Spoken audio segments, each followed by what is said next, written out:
Listo, entonces ya empezó la grabación. Bueno, listo, entonces vamos a arrancar. Yo creo que ya estamos todos. Oigan, Jonathan, de verdad que mil gracias pues por el tiempo y porque nos contés toda tu experiencia.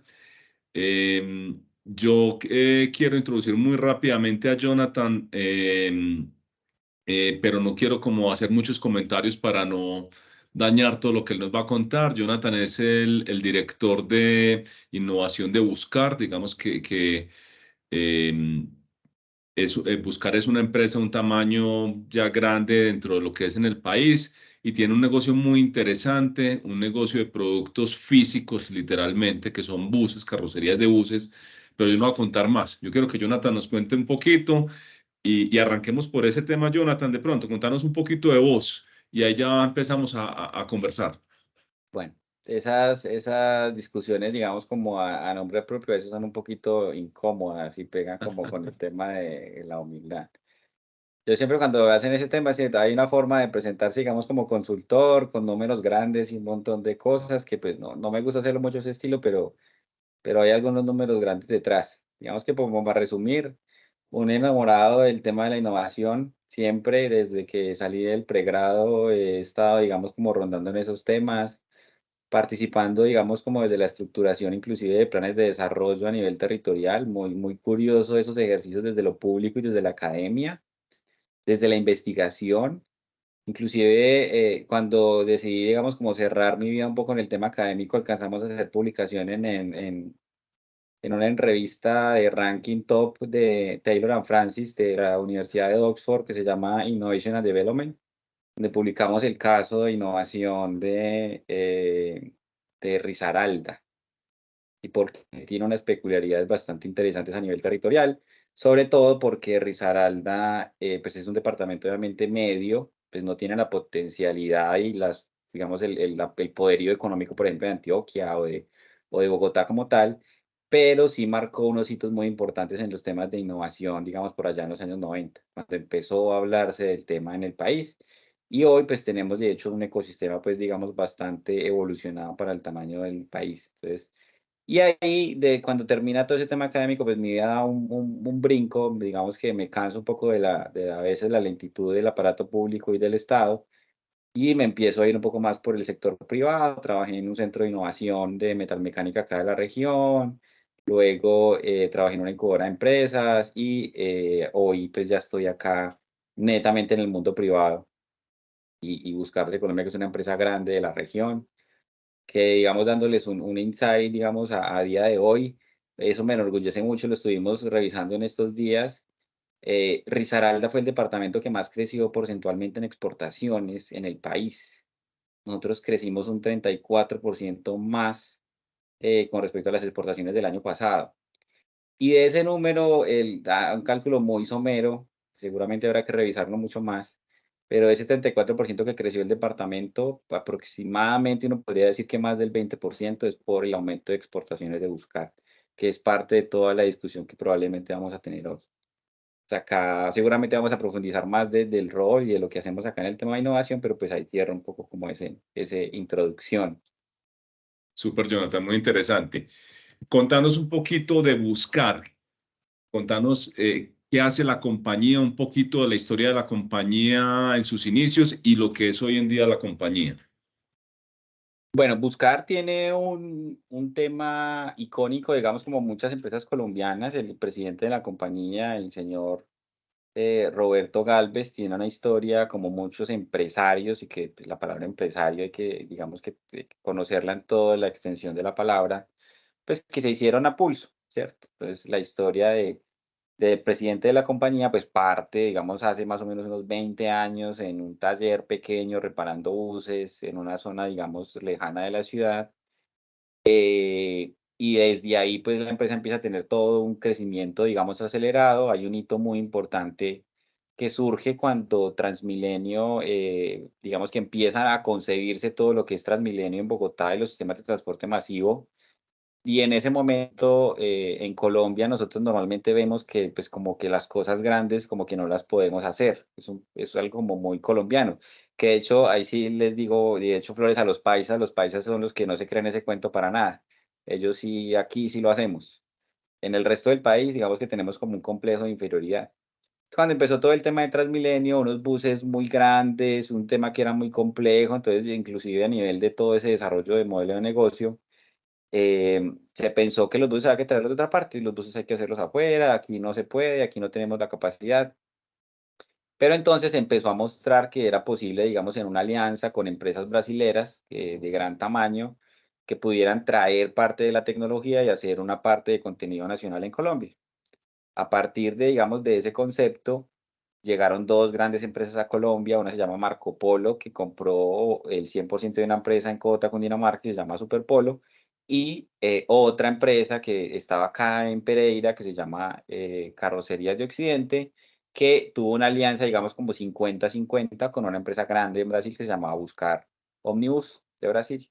Entonces allí se crearon, digamos, como toda esa sinergia para empezar a proveer casi siempre un poco más del 50% de todo lo que es Transmilenio en Bogotá y todo el resto de sistemas de transporte masivo que ocurrieron en el país. En 2012 aproximadamente, Buscar de Brasil empieza a tener problemas financieros, quiebra, y la opción colombiana recompra todo el proceso, digamos, de la construcción en Colombia, conserva parte del conocimiento técnico, porque digamos como el jefe técnico de Brasil, que era también socio de la compañía en Brasil, es ahora el gerente técnico de la compañía, el señor Claudio Nilsson. Y digamos que ese ADN, digamos como de las capacidades técnicas, se ha venido trasladando, digamos, a la empresa colombiana y hoy, pues la empresa es 100% colombiana, y no solo abastecemos una gran parte del mercado colombiano, de todo lo que es transporte masivo y sistemas de buses de larga distancia. Digamos que para contextualizar un poco más, esos son vehículos de doble piso, de los que ustedes ven, digamos, en las rutas nacionales, vehículos ya, digamos, nosotros llamamos 380 por la altura del techo, que son vehículos, digamos, en los que usted hace viajes, digamos, de más de 5 o 6 horas a Bogotá, que ya tienen un tema mucho más de confort, y estamos impactando ahora el mercado mexicano con una contundencia, pues, que nosotros nos imaginábamos, y es lo que está haciendo crecer la empresa ahora a un ritmo y planteándonos horizontes muy largos en el desarrollo del mercado. Yo quiero ahí añadir varias cosas, Jonathan, de lo que estás diciendo que son importantes. Uno, si hay un país en Latinoamérica que tengan una industria automotriz competitiva, son México y Brasil, ¿sí?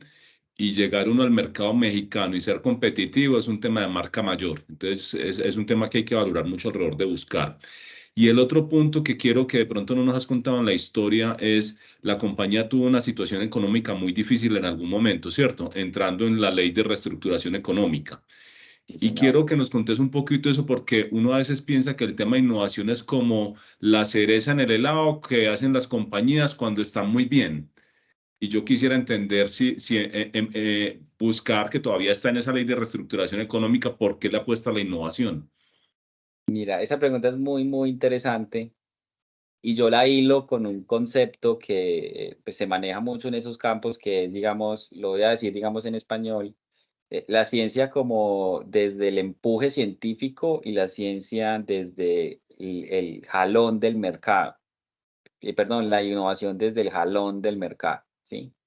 Entonces es muy común que, digamos, ya empresas muy grandes que de pronto pueden ver el tema como la cereza, yo tengo un negocio estable, me gano un montón de dinero, tengo unas finanzas, digamos, muy sanas. Entonces, bueno, voy a dedicar un porcentaje marginal de mi movimiento económico a hacer temas, digamos, más de investigación y temas que sabemos que van a tener un ciclo largo, ¿sí? Pero nosotros, digamos que no acogemos mucho ese modelo, sino que, digamos, un poco de la emergencia y del modelo, digamos, de restricción, nos tocó empezar a romper un montón de paradigmas, de cosas que siempre nos dicen como, venga, es que eso no se puede hacer en Colombia y luego lo hacemos y ya. Digamos que no le preguntamos a nadie.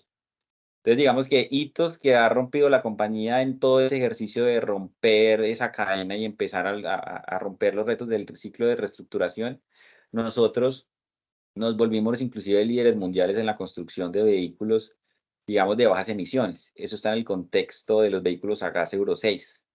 Un vehículo a gas Euro 6 es un vehículo que tiene emisiones muy bajas. En eso tenemos una alianza muy fuerte con Scania. Entonces, por ejemplo, los biarticulados de Bogotá fueron los primeros del mundo y se hicieron en conjunto con Scania acá en Pereira. El Parte de los negocios que tenemos ahora en México y que hemos abierto un poco el mercado internacional, inclusive Mercedes-Benz, y Scania nos recomiendan y nos dicen, venga, yo necesito un proyecto, alguien que, pero que eso no falle, que vayamos a la fija y que podamos tener temas de gas natural o de bajas emisiones. Y Mercedes-Benz, que no es un tema de marca menor, miren, vayan a Bogotá, vean funcionar Transmilenio y vayan a buscar, que es el que les hace los buses. Perfecto. Entonces, la necesidad ha hecho que empecemos a buscar muchas de los problemas que se requieren a nivel de movilidad y empecemos a solucionarlos. Entonces, los temas de gas, imposibles en Colombia. Teníamos un tema de seguridad en todo el tema de proveeduría de eso, que también era un reto imposible. Empezamos a hacerlo y lo hicimos. Ahorita con los temas de movilidad eléctrica, que todo eso tiene una alineación clara con temas de desarrollo sostenible, objetivos, metas, y todo es trazable y medible a ese punto. La flota de Bogotá, de hecho no estoy seguro si a hoy, pero en su momento fue la más grande del mundo por fuera de China, la flota eléctrica que está operando en Bogotá. ¿Y quién hizo gran parte de esa flota eléctrica? Más de la mitad, Buscar. Jonathan, Entonces, dale, no, sí. continúa, qué pena. Entonces, digamos que en los temas de movilidad sostenible y muchas veces sin creernos nosotros mismos el cuento, resulta que terminamos siendo casi que líderes mundiales. Y entonces uno Perfecto. dice, ah, jue madre, pero aquí en Pereira y aquí nosotros, digamos, como viéndonos acá como en muchas veces mucha informalidad, hay temas de pronto a veces no tan estructurados, terminan rompiendo hitos que son muy valiosos. Hitos que a veces se empiezan a valorar inclusive en el extranjero, aunque aquí a veces de pronto no se vean o no se valoren tanto. ¿Sí? Ahí me vas a preguntar algo. Sí, te quería preguntar algo. ¿Tú llegaste hace cuánto tiempo a buscar aproximadamente? Hace más o menos unos 3 años. Perfecto. Antes de que tú llegaras, ¿existía Departamento de Innovación? Hubo pruebas.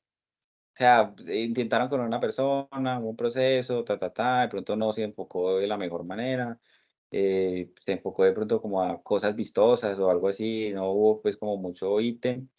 De pronto pues llegué yo y pues ahí suena ya como a echarme flores y pues tenía de pronto una visión más clara de cómo tratar o empezar a crear, digamos, más como un tema de ecosistema y yo pues como venía de la academia tenía un muy buen relacionamiento con el tema de la parte académica y de cómo vender los resultados de la innovación que hacíamos nosotros, cómo también mostrarla y posicionarla. Y en ese ejercicio, por ejemplo, de posicionamiento, nosotros estamos, pues ya que es un tema que yo sé que a Hernán le interesa que discutamos, pues tenemos avanzado en la hoja de ruta para tener una unidad de I+D+, y reconocida ante MinCiencias avanzado, digamos, con un 95, 96% de todos los Pero requerimientos. déjame te interrumpo un segundo porque te Sí, está saltando una historia que es súper interesante y que yo ok, creo que todos la quieren escuchar.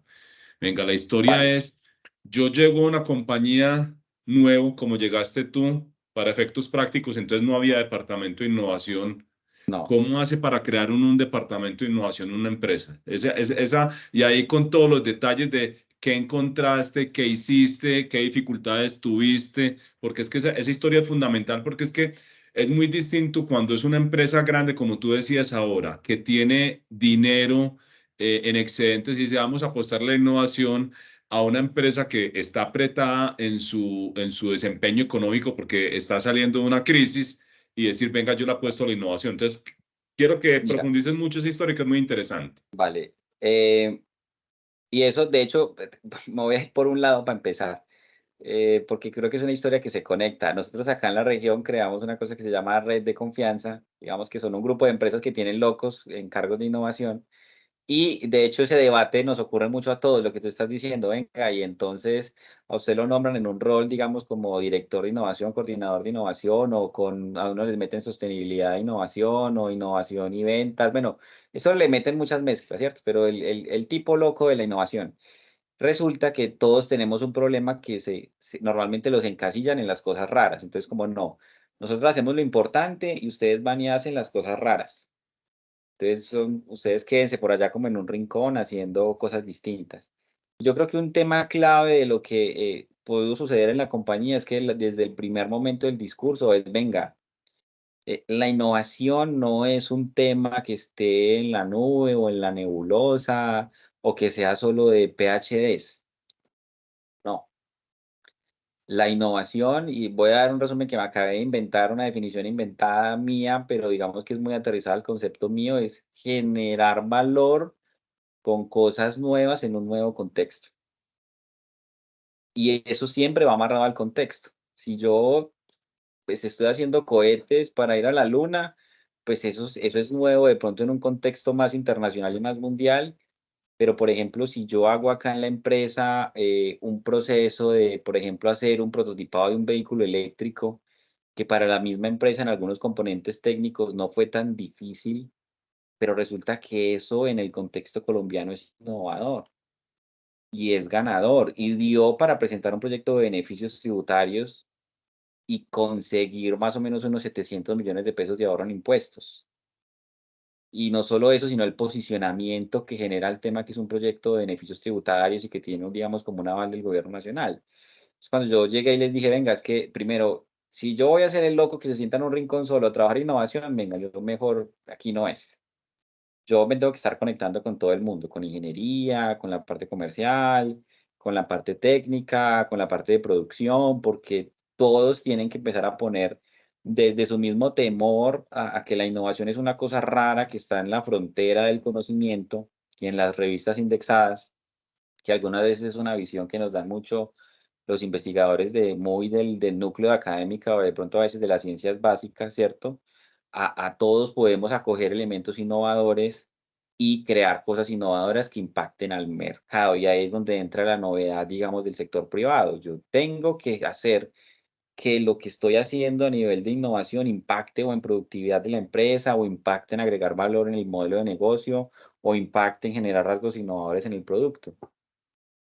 Y ahí digamos que se rompen barreras, y una barrera muy importante fue ese mismo tema de beneficios tributarios, porque pues rompe como un hito como de venga, es que sí, lo que hacemos nosotros en un tema como de autodescubrimiento en la organización, resulta que es que sí somos innovadores.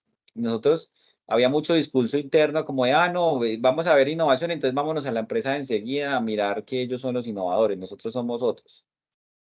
Y cuando empezamos a romper ese discurso con hechos y con hitos, ya todo el mundo empieza, digamos, como a auto verse en el interior y a ver la compañía como una empresa que es realmente innovadora. A modo de ejemplo, por ejemplo, este año, la Andy saca un ranking nacional. En el ranking nacional, que de hecho pues, se presentan normalmente empresas grandes y con músculo y con todo el tema de innovación muy desarrollado, se presentan más o menos unas 600 empresas. En ese ranking quedamos más o menos como en la posición 80 y algo, ¿sí? Pero resulta que a nivel departamental fuimos los primeros. Y cuando nos preguntábamos dónde están las empresas innovadoras del departamento, nunca decíamos nosotros, decíamos allí enseguida, vamos allí a tal otra, mira que por allí son muy innovadores, mira que por allí son muy innovadores, y no, resulta que inclusive podemos llegar a liderar el ranking departamental. Jonathan, una Entonces, pregunta, discúlpame que te interrumpo porque es que hay un tema importante. sí, ¿Tú crees que el hecho de ustedes haber logrado monetizar los proyectos de innovación con todos los ahorros en impuestos ha sido un factor clave para el avance de la innovación en la empresa? sí. Yo soy y de hecho lo ve uno en las métricas, no solo internacionales, sino de rankings de innovación y de procesos, digamos, que está haciendo, digamos, MinCiencias, ahora se ha venido modernizando un poco. Tú tienes que lograr verla en el impacto. Y obviamente hay muchas formas de ver el impacto y puede ser, digamos, muy materialista decir que solo lo voy a ver en plata, porque pues hay otras cosas. Yo puedo impactar la sociedad, el medio ambiente y otro montón de elementos que también obviamente son muy importantes. Pero si tú logras llevarlo a un reglón de, por ejemplo, en un tema de eficiencia, por ejemplo, que ya sería muy de pronto en el limbo con el tema de mejoramiento, pero por ejemplo, que yo mejoré un proceso y se generó un ahorro tangible, eso convence y eso también construye confianza. Entonces, por ejemplo, yo pasé de decir, venga, es que yo le cuesta a la empresa X cantidad de dinero a, es que el año pasado el proceso de innovación no solo no le costó a la compañía, sino que generó 10 o 15 veces lo que le estamos invirtiendo. En ahorros de impuestos. Sí, entonces, claro, entonces uno dice, hombre, ¿será que vale la pena hacer un departamento de innovación y potenciarlo y hacerlo? Claro que sí. Por eso es tan importante el punto que de pronto no detallé, pero cuando vos te quedas en el que hace las cosas locas y el que una página web interesante o algo así que pues, también hace parte del rol traer cosas novedosas y como netamente en el tema de creatividad, ¿cierto? Y tú lo llevas a un proceso que produce un impacto y un impacto medible, tú hablas con cifras. Los proyectos de ahorro de la compañía tuvieron un ahorro de tanto por ciento y esos son tantos millones de pesos. Los proyectos de incentivo tributario tuvieron un impacto de tanto, esos son tantos millones de pesos. El modelo Perfecto. de negocio que salió tuvo unas ventas de tanto. Este proyecto se catalogó como innovación y vendió el 20, el 5, el 3% de las ventas de la compañía. Cuando tú logras llevar eso a números, dejas de ser el tipo raro que está en un rincón hablando de cosas que el resto no quiere entender, a un elemento que hace parte de la cadena del proceso de la compañía que genera valor. Y eso cambia el discurso totalmente alrededor del tema. Perfecto. Vení, has comentado 2 o 3 veces cambios en el modelo de negocio o innovación en el modelo de negocio. ¿Por qué no nos profundizas un poquito de qué innovaciones han hecho ustedes en el modelo de negocio? Mira, eh, y debo ser, digamos, como respetuoso de lo que estaba diciendo ahora. Mira, parte de lo que, digamos que se ha logrado hacer en la compañía y la empresa sí tenía, digamos, un bagaje muy amplio de, digamos, en cosas innovadoras, pero de pronto un poco más flojo como de pronto en el concepto de decir, oiga, esto sí es innovador y yo lo puedo presentar en un tema oficial y decir oficialmente que es innovador. Por ejemplo, yo en el tema, por ejemplo, del bus eléctrico, yo puedo decir, mira, es que el bus es un nuevo producto, es innovador porque MinCiencias me dijo que era innovador porque pasó por todos los filtros de MinCiencias y yo finalicé un proyecto avalado por el Comité de Beneficios Tributarios que dice que ese producto es innovador y el prototipado de ese producto es innovador y el 37% de las ventas del año 2022 de la compañía fueron de productos innovadores. Ok, perfecto. Por ejemplo, ¿cuáles son nos has mencionado mucho los buses eléctricos, ¿qué otros productos innovadores han tenido? Mira, y ahí era donde el punto que decía que tengo que ser, porque no es un trabajo, pues, y eso es lo que yo también hice desde el principio de la empresa. Mira, no es el área de innovación, es la empresa. Nosotros facilitamos, y si vamos a hablar en lenguaje de PMO, de pronto estamos por ahí en un nivel 2, ¿cierto? Nosotros creamos proyectos y hacemos de pronto temas de seguimiento, ¿cierto? Pero nosotros no somos el proyecto, ¿cierto? Y no es Jonathan hizo el proyecto de innovación, es la compañía, su área de ingeniería, producción, etcétera, etcétera, ¿cierto? Haciendo ese marco para no echarme, digamos, como las flores yo de todo, sino que es una empresa. Eh, nosotros, por ejemplo, gran parte del tema de México en éxito ha sido porque tenemos una integración muy fuerte con el tema de captura de datos y de movimiento de la data a la generación de decisiones y de toma de decisiones y de resultados. Por ejemplo, y que es una barrera enorme que hay en Colombia. Nosotros llevamos aproximadamente unos 10 años capturando datos de Transmilenio, porque nosotros en una empresa filial, digamos que es como el mismo grupo empresarial que se llama MET, pues que trabajamos en conjunto de la mano todo el tema, capturamos casi todos los datos del tema de movilidad en Transmilenio. Cuando se abre y se cierra una puerta, cámaras, todo. Pero por poca, y yo ahí estoy de pronto soy muy crítico, por poca evolución del país en el tema normativo alrededor del aprovechamiento de esos datos, durante 10 años no hemos podido hacer casi absolutamente nada. Porque si yo toco un dato de esos, esos habeas data, y entonces si yo miro una cámara, estoy violando la privacidad de alguien y no hay un contexto regulatorio de cómo lo puedo usar, entonces yo voy a hacer una aplicación de un tema de inteligencia artificial para detectar, por ejemplo, que es un tema que inclusive alcanzamos a discutir con Transmilenio, finalmente se bloqueó, pero yo, hoy la tecnología que tenemos, yo puedo llegar a detectar, por ejemplo, agresiones a la mujer, que va enlazado con todo el tema de ODS, es una problemática enorme en Bogotá. No lo puedo hacer por temas de habeas data. Y no hay el proceso jurídico, digamos, como que me respalde para yo hacerlo sin irme para la cárcel. Yo voy a hacer a la empresa, pues, sin decir, luego me montan una demanda y dicen que yo estoy, bueno, entonces no hay la madurez jurídica para eso. En otros países hicieron un piloto en Colombia hace unos años de un tema que lo llamaban sandbox, digamos que crean espacios para que tú puedas investigar con un comité como de ética verificando qué estás haciendo y te dan todos los datos y tú sacas el modelo y luego hacen un tema de costo-beneficio.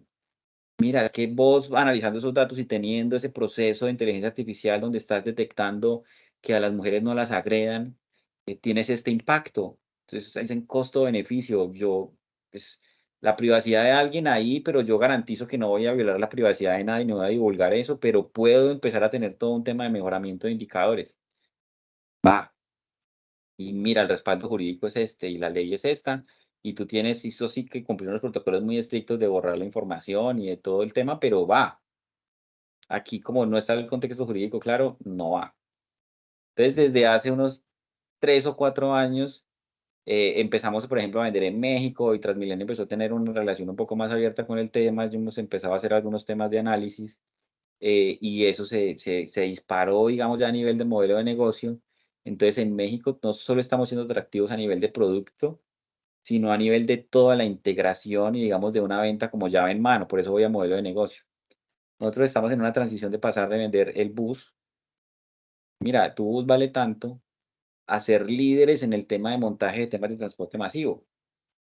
Y ya podemos decirte, mira, te vendo todo el esquema de facturación, de cómo digitas y cómo la gente carga, digamos, su dinero y valida los pasajes, cómo monitoreas quién está en todo el tema de cámaras, cómo monitoreas, inclusive hemos trabajado, por ejemplo, con Mobileye, que es una filial de Intel, y ya tenemos elementos de ese tipo que monitorean, por ejemplo, todos los temas de accidentes, le generan alertas a los conductores, eliminan puntos ciegos.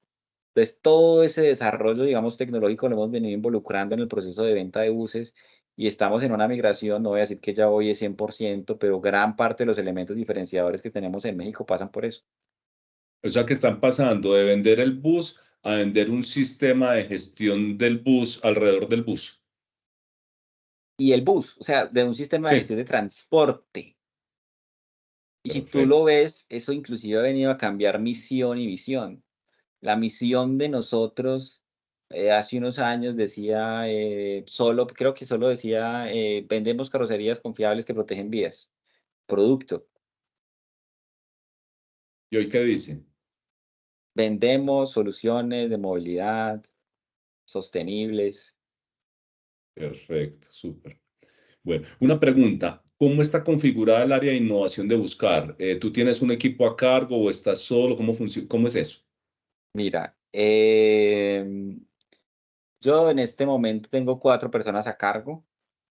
Ujú. Eh, Hay, digamos, 2 personas, digamos, como lo llamaría uno como en un nivel, digamos, como junior, como empezando, lideran proyectos, hacen seguimiento de proyectos. Una persona, digamos, un poco más avanzada, aquí a nivel de la empresa lo llamamos analista, y muchos están, digamos, como en función de un tema de PMO, ¿sí? Perfecto.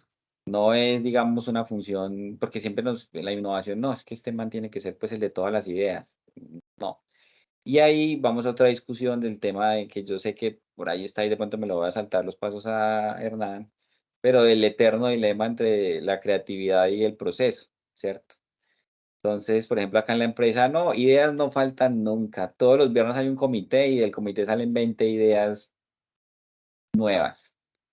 El reto que tenemos nosotros es que esas ideas maduren y se vuelvan procesos confiables. Entonces, digamos que en cuanto a estructura, es muy al estilo, digamos, de PMO, ¿cierto? Hacemos seguimiento a proyectos, intentamos incorporar un poco más de metodologías ágiles, para llamarlo así, porque pues, netamente todo, aunque PMO ha venido evolucionando, pero todo el tema de PMO es muy denso a veces para una realidad empresarial tan ágil como la que tenemos nosotros.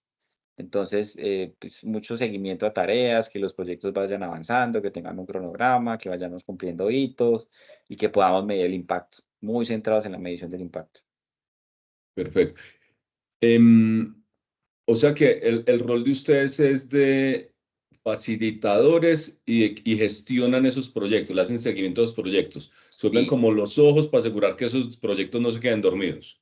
exactamente, porque digamos que la empresa por su inercia, pues digamos que se enfoca mucho de su esfuerzo al proceso productivo, ¿cierto?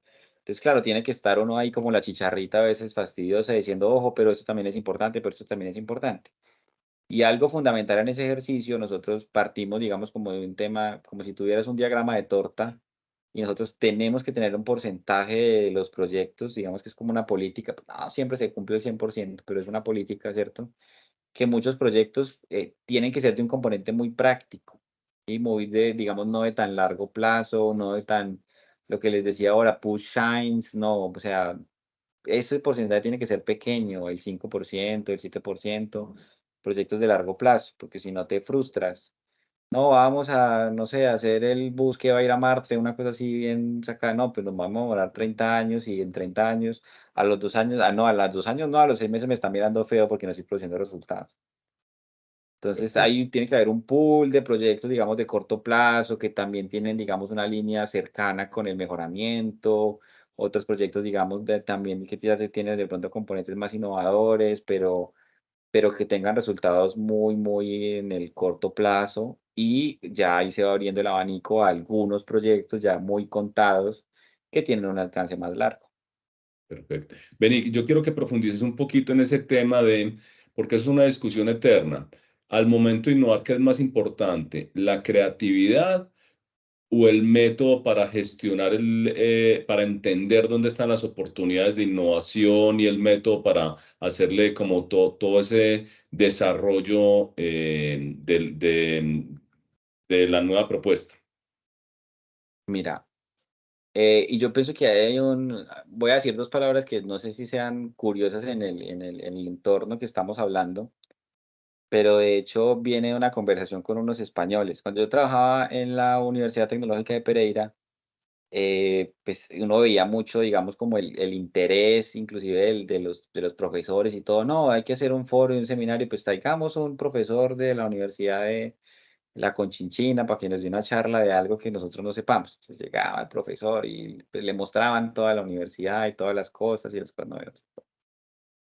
Teniendo una discusión con él en ese tema, siempre las preguntas que le hacían a esas personas eran, venga, ¿y cómo innovan allá? ¿Y cómo hacemos la innovación allá? ¿Y por qué la innovación allá? Y él nos decía, sí, pues yo les puedo contar 20 veces cómo la innovación allá, pero el problema es que el modelo de allá no funciona acá, porque son culturas distintas. La cultura es un eje fundamental cuando yo voy a construir un tema de innovación. Y de esa base parto para mencionarles que los colombianos y los latinoamericanos somos muy distintos a los europeos, a los gringos y a los asiáticos.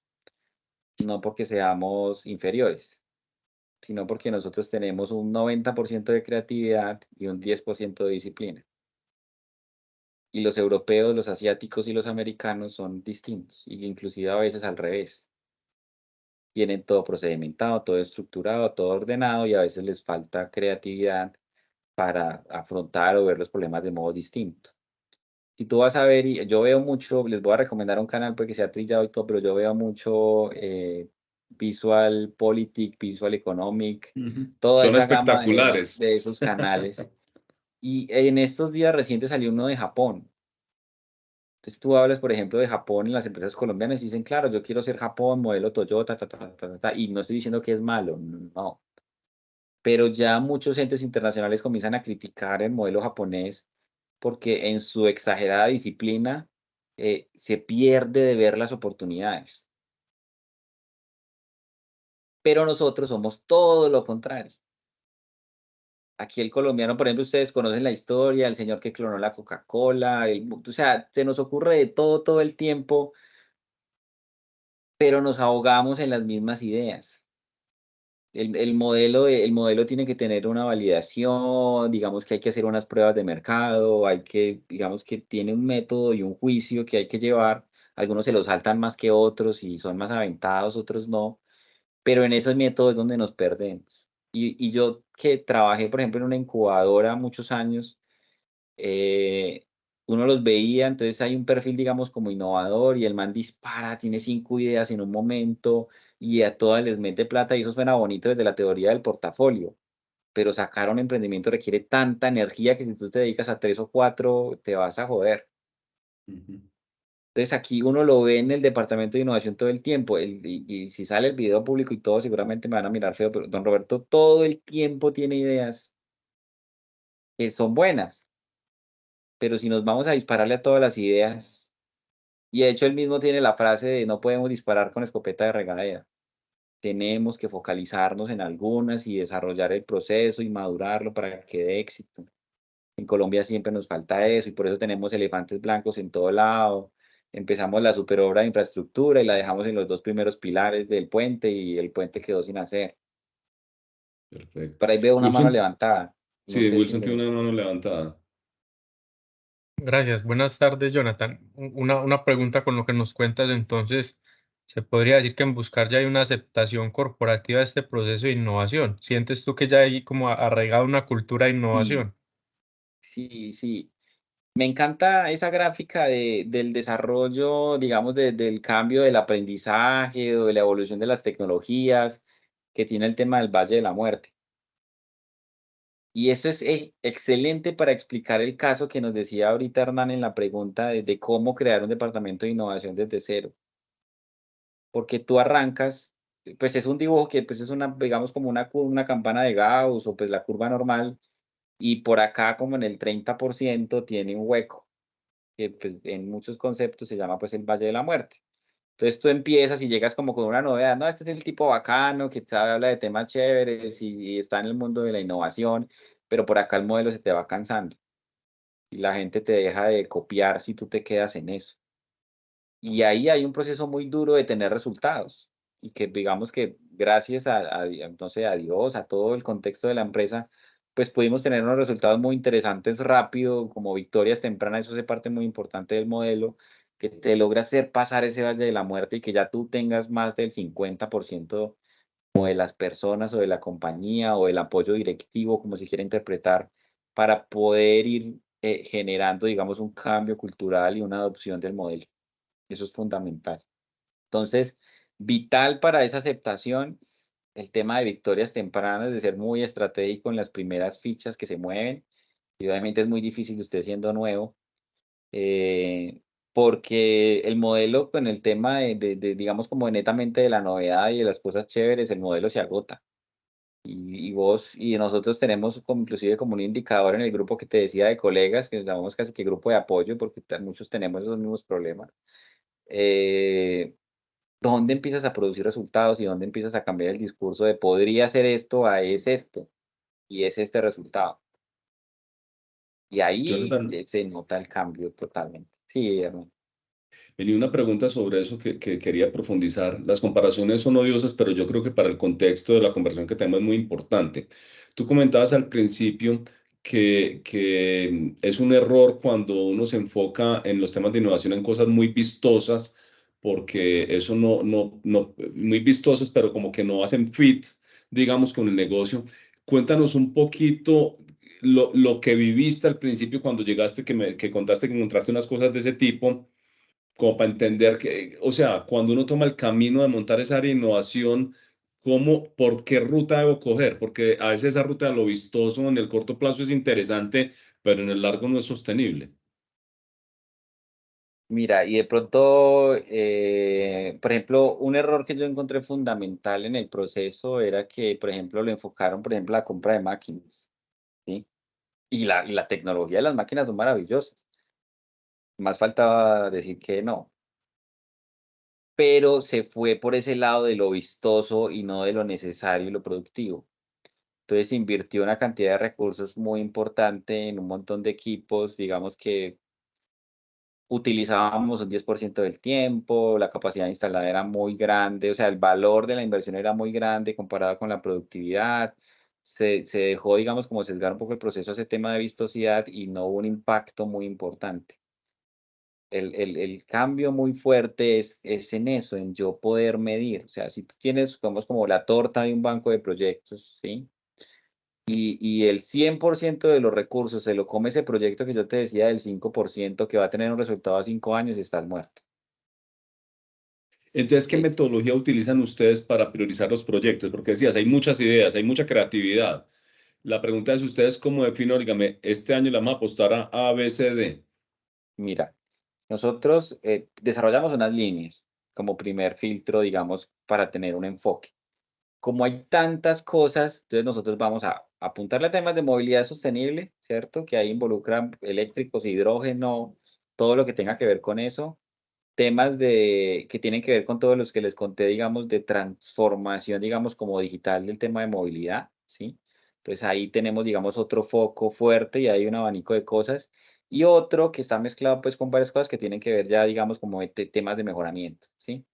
Entonces, los temas de mejoramiento, el filtro sencillo es retorno de inversión. Ese sí es numérico, ¿cierto? Si yo invierto 2 pesos, me tengo que ganar 4. en ahorros. Si no, el proyecto no va. Entonces ahí llegan las ideas y el mismo filtro las va sacando. Es que compremos una máquina de 3.000 millones de pesos para hacer esto que es súper cool. Pero pues entonces revisemos. ¿La máquina cuánto va a estar usada? El 10%. ¿Cuál va a ser el retorno de inversión y se va a pagar en cuánto? En 10 años. Ok, Pero mira que hay esta otra que vale 100 y se me paga en 6 meses. Mañana. perfecto. Y ya cuando son proyectos de las líneas estratégicas, que nos comentas que las líneas estratégicas son movilidad sostenible y transformación digital del transporte, ahí cómo evalúan qué Vale. proyectos van y cuáles no van. Mercado. Nosotros, y lo que les decía de push signs y digamos de pull market, nosotros planteamos esos proyectos en un horizonte de implementación de no más de 2 años. El bus eléctrico era un tema que ya era una negociación sumamente avanzada con Transmilenio, digamos que era casi un tema muy seguro, entonces es un proyecto que tiene unas inversiones importantes, pero ya le tengo casi que un mercado predefinido y va para allá. Nosotros, por la misma restricción económica, no estamos pensando en hacer un proyecto de investigación a 20 años, no. Entonces, el filtro es mercado. ¿Qué está más cerca de generarle valor al mercado y va a tener posiblemente un retorno en ventas o en inversión más rápido? Ok, perfecto. Bueno, me quiero mover de tema que fue un tema que tocaste al principio porque quisiera profundizar y es, el Ministerio de Ciencias tiene como una categoría para las empresas que es el I+D+I. ¿Por qué no nos cuentas un poquito qué es eso? La primera pregunta. La segunda es, ¿qué beneficio genera para la empresa y qué hay que hacer para uno estar en esa categoría? Mira, el modelo de Mises ha venido evolucionando y agradezco eso enormemente porque inclusive en foros a nivel nacional yo era el primero que levantaba la mano y casi que les arreaba la madre. Eh, Cuando ustedes hablan de MinCiencias, todo el mundo, ¿qué es lo primero que se le ocurre? Grupos de investigación, ¿cierto? Entonces, usted se va a la universidad y se acuerda, no, mira, la universidad tiene 2 grupos de investigación, 10, 20, 100, 200, 500, y unos están en A1, A, B, C, D, ¿cierto? Entonces, el A1 es el super guau y ese es el modelo que todos conocemos, ¿sí? Ujú. MinCiencias empezó a crear cambios y hay una cosa que se llama política de actores. Entonces, ya hay grupos de investigación en universidades y eso sigue y es muy importante y está, digamos, en su cambio. Pero empezó a crear otro abanico que centros de ciencia, temas de centros de desarrollo tecnológico, centros de productividad, todo un abanico. Dentro de ese abanico hay una cosa que se llama unidad de I+D+I empresarial y ahí eso tiene como un upgrade que se llama unidades de, bueno, digamos como de alta innovación o que ya están muy especializadas. En ese abanico, MinCiencias ha introducido inclusive en todos los campos, pues, puntos adicionales. También deben conocer el discurso del profesor que, en un halo también de pronto está medio corrupto, se mete en todas las investigaciones de los estudiantes como publicador y gana puntos en un ranking para salir, digamos, y subirse salario en una institución pública, ¿sí? Sucede y sucedía. Pero MinCiencias empezó a cambiar el modelo, entonces empezó a meter mira, sí, los resultados de publicaciones y todo son importantes, pero son este porcentaje. Tú para hacer A1 tienes que tener un porcentaje de interacción con empresas, de resultados medibles. Y eso ha hecho cambiar un poco, en una primera instancia, la visión de los grupos de investigación. Esa nueva categoría de unidades de I+D+I tiene un protocolo muy estructurado, digamos, de acuerdo a que la empresa tenga una PMO, mucho es similar a una PMO, ¿sí?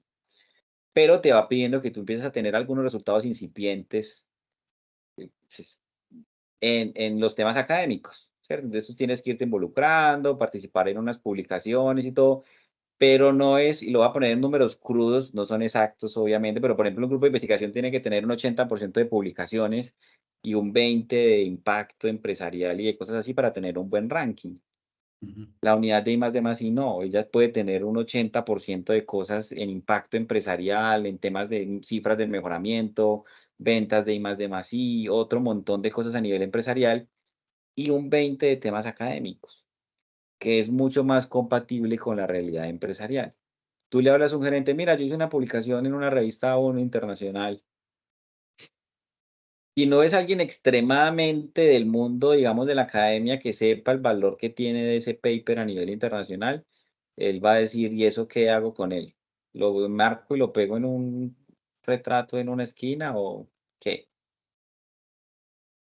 Mientras si esa unidad formal te da la posibilidad de valorar un montón de resultados, de tener, bueno, recursos que has gestionado por convocatorias internacionales, beneficios tributarios, un montón, digamos, de facilidades que son más del lenguaje corporativo y del lenguaje empresarial, pues tú tienes un montón de ventajas al proceso de implementación del tema. Entonces, ventajas ya puntuales como para cerrar, digamos, un poco el discurso.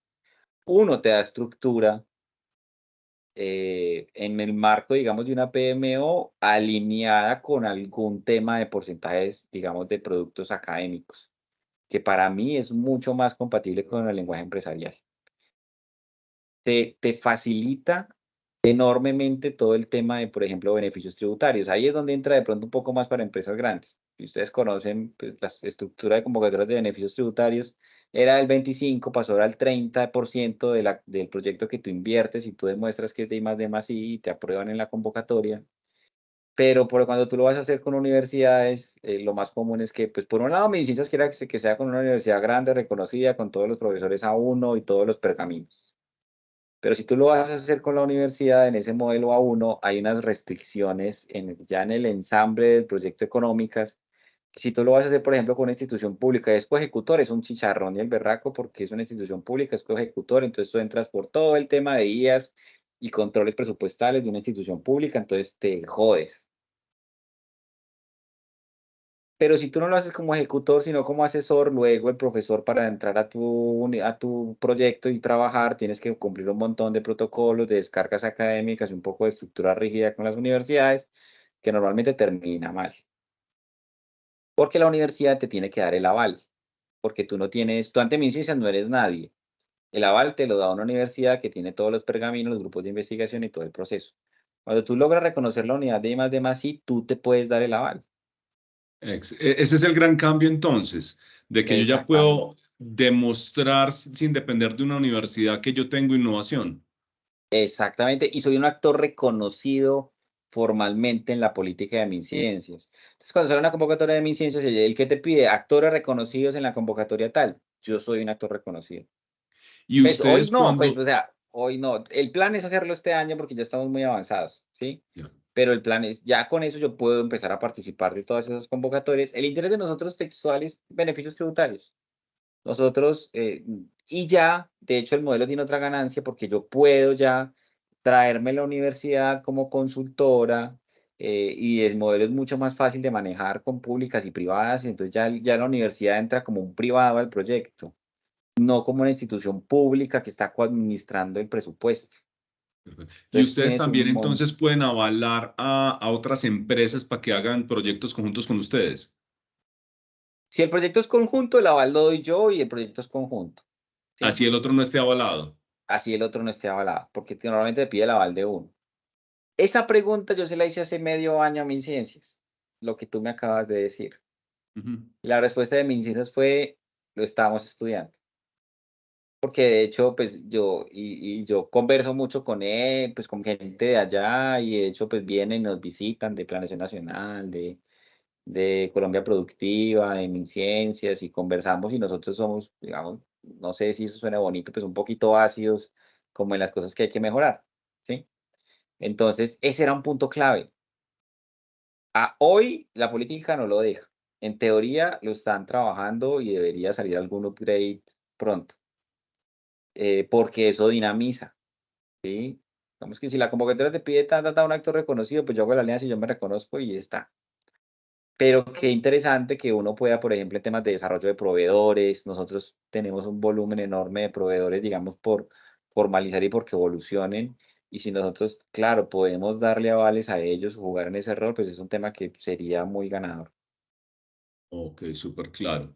Bueno, ¿y qué te pide MinCiencias para reconocerte como una unidad de I+D+I? ¿Qué requisitos así a grandes rasgos tienes que cumplir? Por eso, hay un montón de requisitos de PMO que te piden que estén oficializados en la estructura de la compañía y que tú tengas evidencia de más o menos 3 años de ejecución de eso formalmente, ¿sí? Y tienen que haber unos resultados, obviamente, en convocatorias de MinCiencias y en temas, digamos, de esa formalidad que tú hayas, digamos, cumplido, que es donde ya, digamos, que demuestras un poco más como oficialmente que eres innovador. Perfecto. Entonces, nosotros, digamos que beneficios tributarios, me parece que es una convocatoria que es bastante, digamos, como amplia en ese proceso. Nunca había habido problemas de cupos. Este año de pronto ya empezó a haber un tema de cupos, pues la gente se ha venido moviendo hacia allá. Antes de la convocatoria habían X número de billones y no se presentaba nadie. Y pues, ya que veo ahí alguien de Argos, se presentaban empresas grandes y ya 3 o 4 empresas grandes del país y no se presentaba nadie más. A eso ha venido evolucionando, ya se están presentando mucho más empresas y los cupos ya se están empezando a quedar limitados. Entonces ahí es donde en algún momento el discurso de MinCiencias decía, pero yo para qué me voy a tomar presupuesto en MinCiencias si el país no lo absorbe.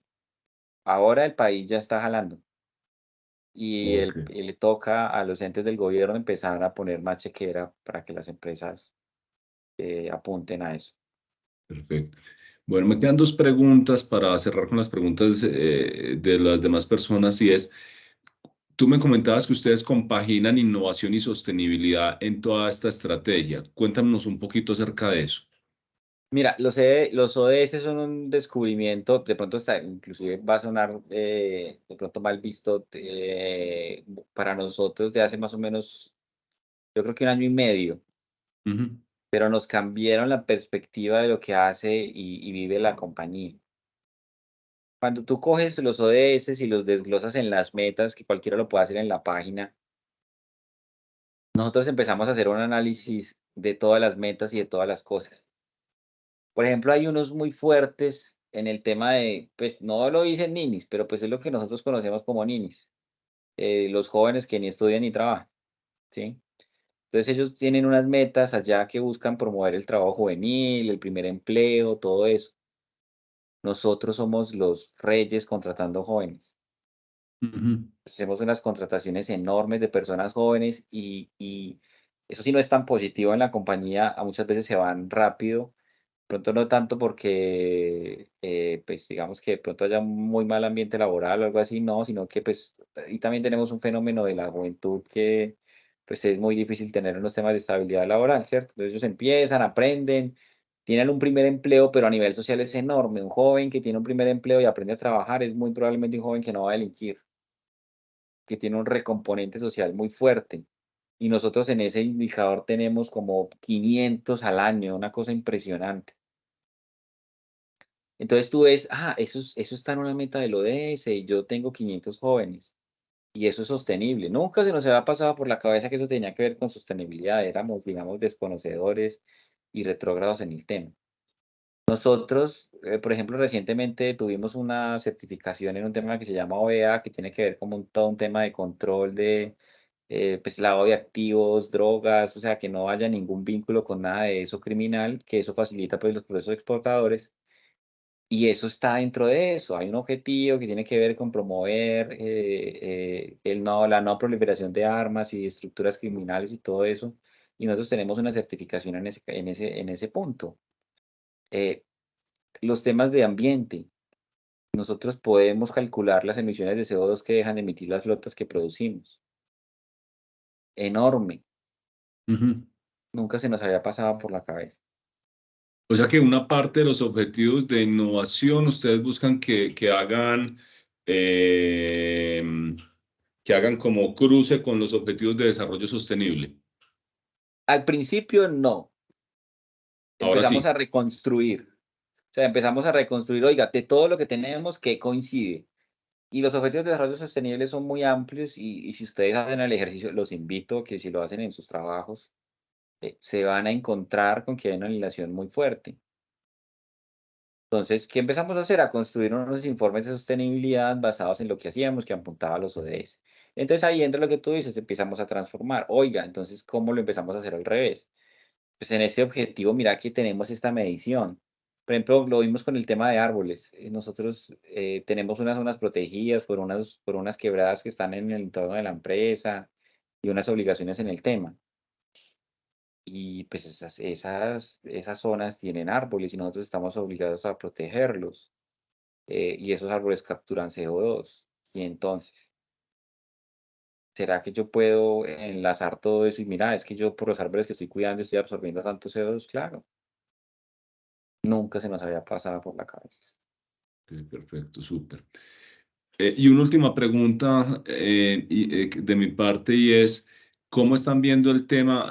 Porque digamos que la movilidad eléctrica tiene algunos beneficios, pero tiene un tema muy complejo que es la velocidad de recarga de las baterías, más todo un tema detrás de que lo que en teoría yo no contamino con el vehículo, se genera una contaminación gigante fabricando la batería, que es un debate que está empezándose a dar.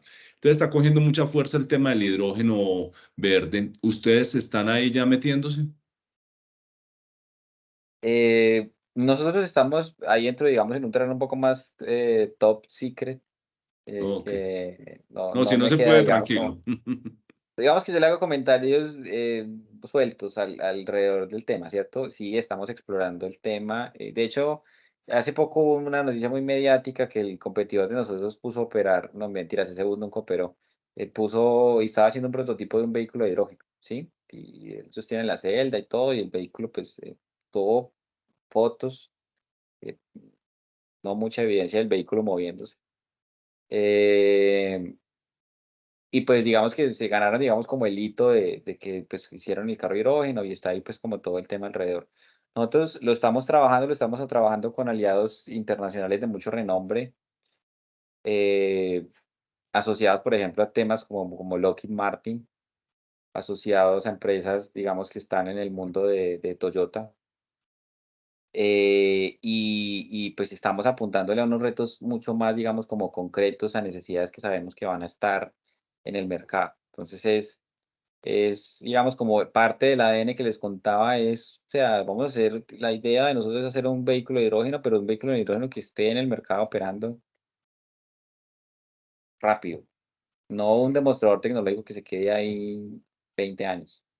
Ahí estás tocando con un punto muy importante que hemos conversado mucho en clase y es la innovación requiere que sea viable en el mercado. Si esa nueva idea, esa nueva propuesta de valor no es viable en el mercado, eso es una idea, pero eso no es innovación. Ese es el apellido, a nosotros nos lo decían como que hay un apellido ahí, una I chiquita y es Impact. Ujú, Y no tiene impacto y ahorita obviamente hay que verlo en todo el contexto, pues porque no podemos ser tan capitalistas, pues 100%. Aunque en el lenguaje empresarial eso es transparente, a mí me gusta hablar transparente. Tú estás en un entorno empresarial y el resultado es numérico en dinero, ¿cierto? ujú.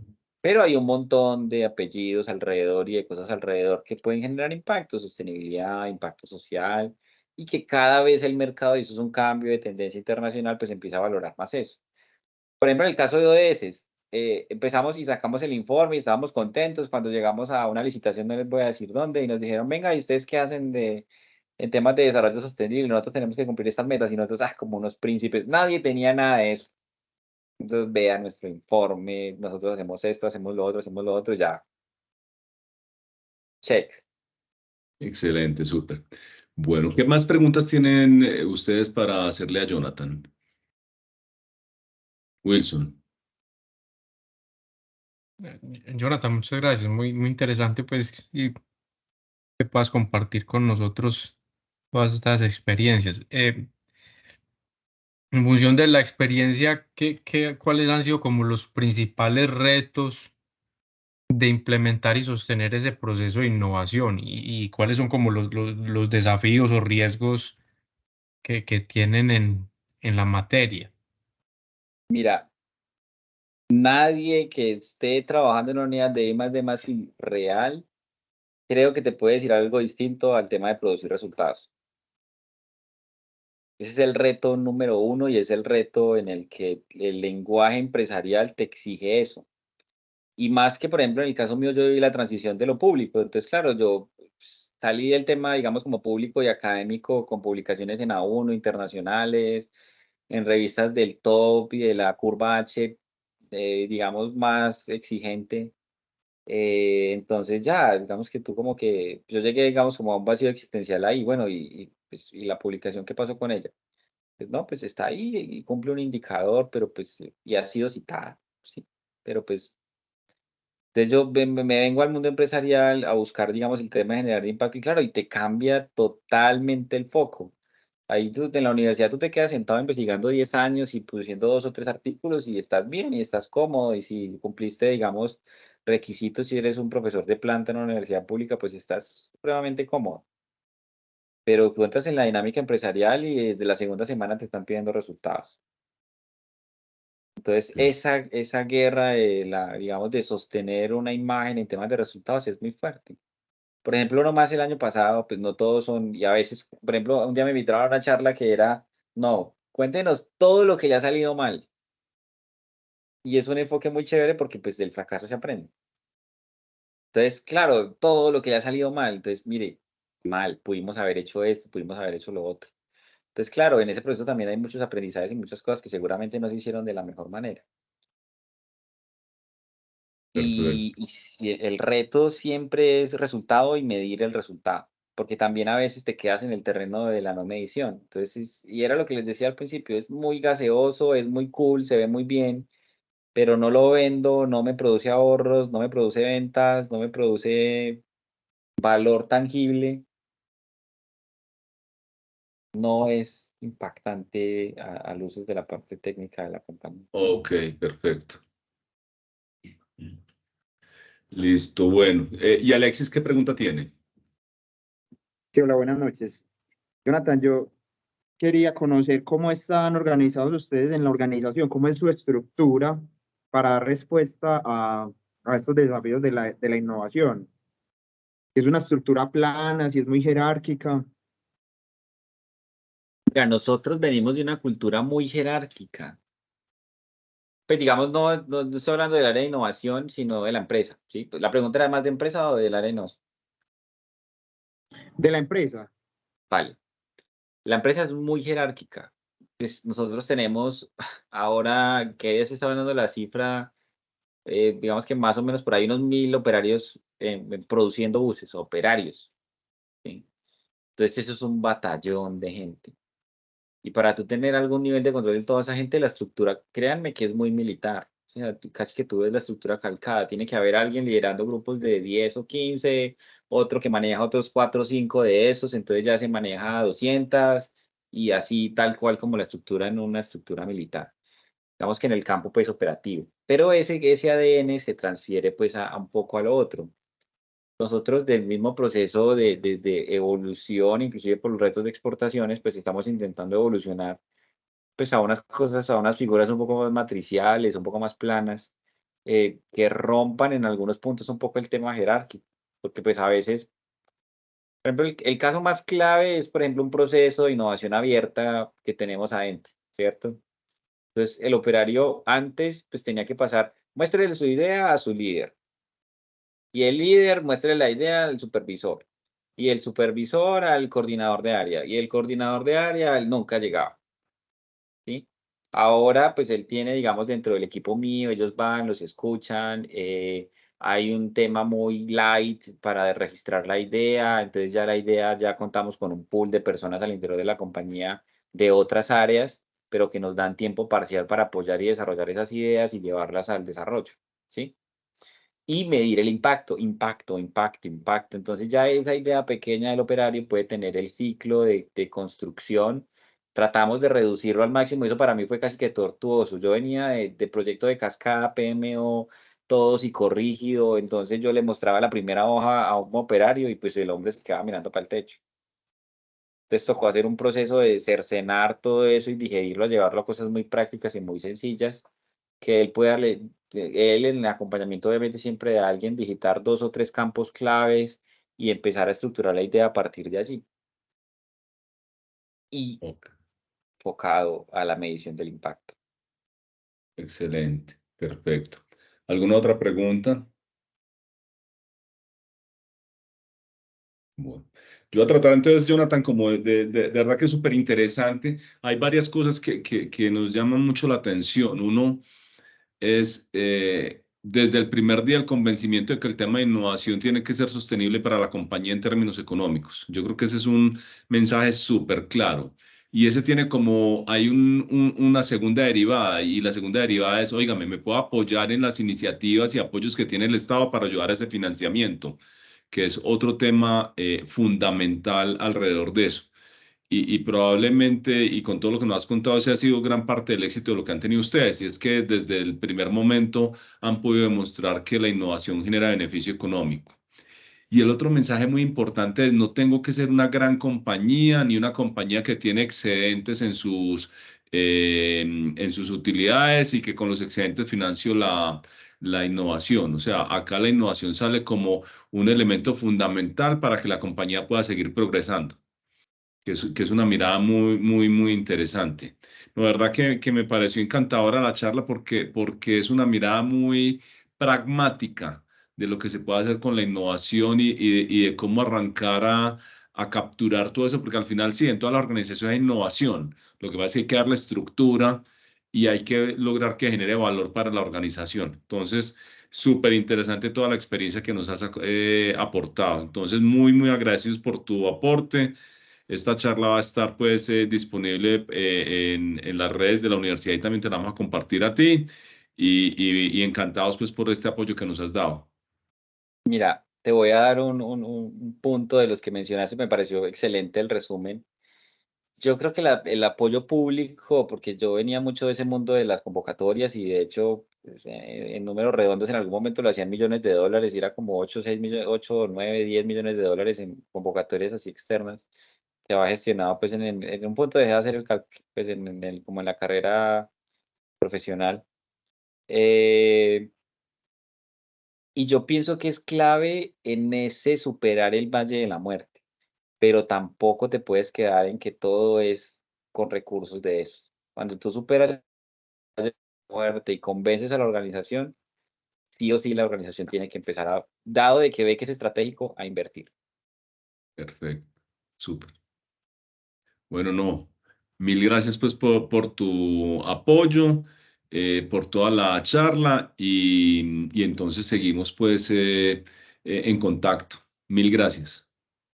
Dale, con el mayor de los gustos. Ahí logramos ahí cruzar temas en LinkedIn. Ahí estoy si me quieren buscar y preguntarme cualquier cosa.